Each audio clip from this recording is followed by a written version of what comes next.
a lot of you think that I'm down on Nico Iamaleava. I'm not down on him. I just don't think he's elite yet. And I've got concerns that he'll ever be elite. But I think it opens it up for people to take pot shots at him. And I thought that that happened after the Florida game, right? Yes. Okay. A reporter who I didn't recognize asked about, and they ask it like this. So, Nico, what was the outfit? Okay, so let's pull up what he was wearing.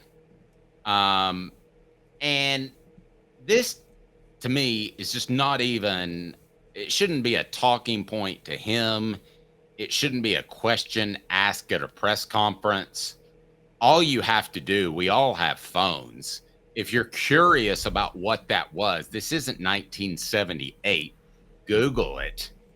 And you wouldn't ask a player.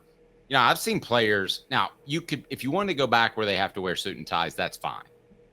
But I've seen players wear a lot goofier outfits. I'm not even calling this one goofy. I've seen players wear things that, yeah, I mean, you kind of wonder if you kind of wonder if they're taking the ball walk seriously, which they should because it's big for fans. But there he is, walking in, what is this called? Help me with this. So this is a traditional Polynesian outfit. I can't speak for the hat. I don't know if the hat's part of the outfit or not. But the outfit is called, it's known as lavalava. Is what it's called. Actually, so Iamaleava, lavalava. It's native to Samoan culture. And so it's something that basically is yeah, it's a Polynesian culture thing is what he's wearing. And I think he's wearing it and he's mixing it well with the hat and the shirt. Don't you, Dave? Like, I think he looks dope. I do too. I do too. So yeah, it's traditional to their culture. It's very similar to, think about this, Dave. If Tennessee had a Scottish player on their team and they wore a kilt, no one would question it.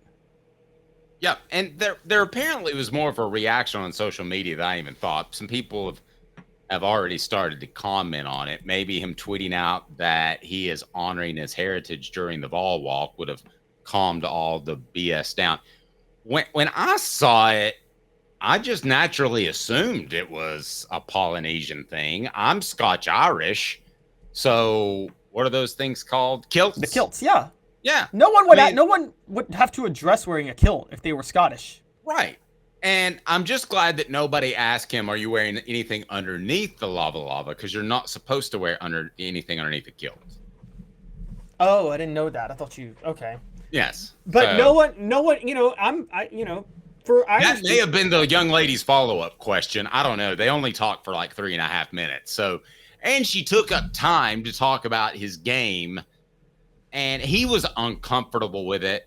I just feel like there's a lot of fans, and maybe it's because of the hype, ready to jump all over him. I hope you guys believe me when I tell you that I'm writing what I think at the time. Things could change. But to say that you have 100% confidence in Nico like you did in August, I just don't think that would be true if most people said that. No. Now, again, there are times when it's legit and times it's not. A lot of my family's from Ireland. I'm not going to say like, oh, I'm Irish, but if I show up to a stadium drunk as heck when I got to play a game, I can't be like, that's my Irish roots, guys. I'm just an alcoholic. I don't think. I'm surprised. Some other coaches. If you're Scotch-Irish as well, then to live up to the stereotype, you have to go beat your wife. It leads me to the question: when exactly did you stop beating your wife, Caleb? I'm not answering that question. I know there's no way to answer that question and say, oh, I never beat my wife. But it's a loaded question and implication. The way this was asked, and I don't think we have the audio. If you do, that's great. But we don't have to have it. But it's just, so what was with the outfit? I don't know, man. The guy's was that Tony Bennett asking the question? No, but it sounded like him. But it just to me was, I don't know, rather off-putting by the media. And I don't believe in controlling the media, but I will tell you this. If I were Bill Martin or whoever was in charge there, that person would probably not be one of my first people that I would draw upon to ask a question of Nico next time around, or anybody else for that matter. I mean, No, reporters shouldn't be chided. I mean, God knows they tried with me on several occasions, and that didn't go well. that is But very true. I mean, should they say something to them like, okay, I'll give you an example.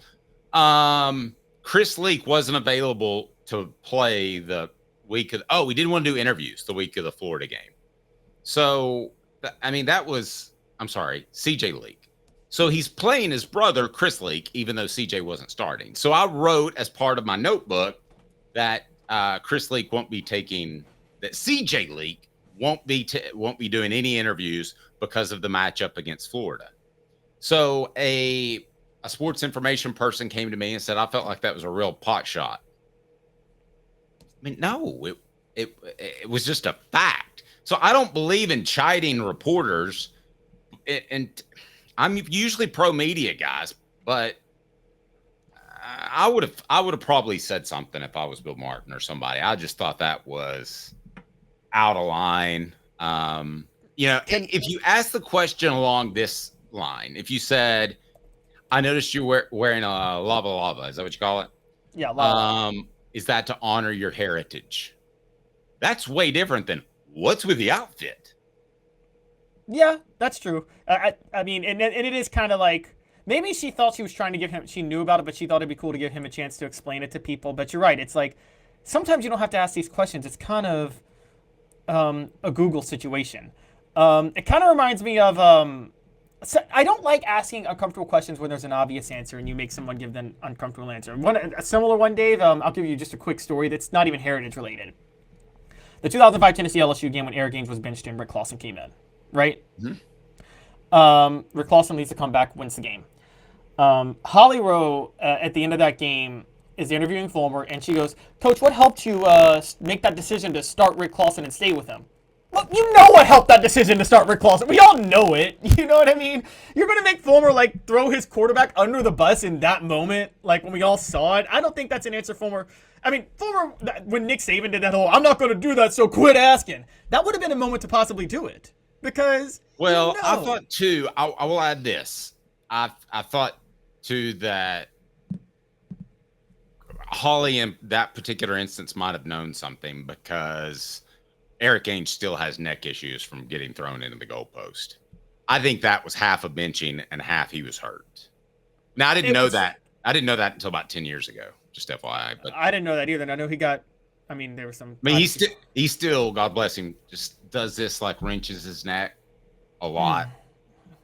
Yeah, I mean, that really screwed him up.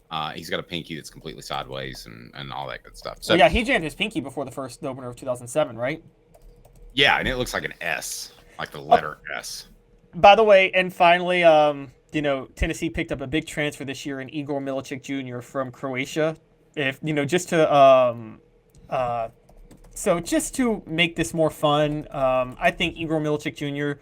should be bringing brandy to every single press conference because apparently Croatia has a drinking problem and is known for brandy. So just pull up a bottle of brandy, be like, "It's my culture, man. I'm gonna down this bottle before we go to practice."